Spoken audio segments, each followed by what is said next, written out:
সিলেট নগরীর বন্দরবাজার এলাকায় সিএনজি চালিত অটোরিকশা চালকের মারধরে আরেক চালকের মৃত্যুর ঘটনার মামলা হয়েছে। নিহত চালক আমিরুল ইসলামের স্ত্রী হেলেন বেগম বাদী হয়ে বৃহস্পতিবার বেলা ১:৩০টার দিকে হত্যা মামলা দায়ের করেছেন। মামলার একমাত্র আসামি করা হয়েছে আলমগীর হোসেনকে। তার গ্রামের বাড়ি ব্রাহ্মণবাড়িয়া জেলার সরাইল থানার কালীকুচ্চ গ্রামে।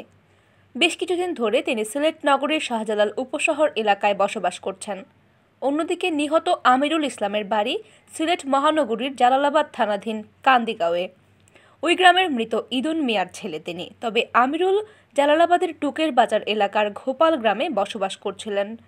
মামলার বিষয়টি নিশ্চিত করেছেন কোতোয়ালি থানার ওসি মোহাম্মদ আলী মাহমুদ।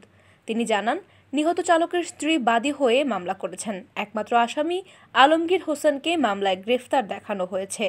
জানা গেছে, গতকাল বুধবার রাত ১০টার দিকে বন্দরবাজারস্থ প্রধান ডাকঘরের সামনে একজনের গাড়ির সাথে আরেকজনের গাড়ি লেগে যাওয়া নিয়ে আমিরুল ইসলাম ও আলমগীর হোসেনের মধ্যে বাগবিতণ্ডা শুরু হয়। এক পর্যায়ে দুজনে মারামারিতে জড়িয়ে পড়েন।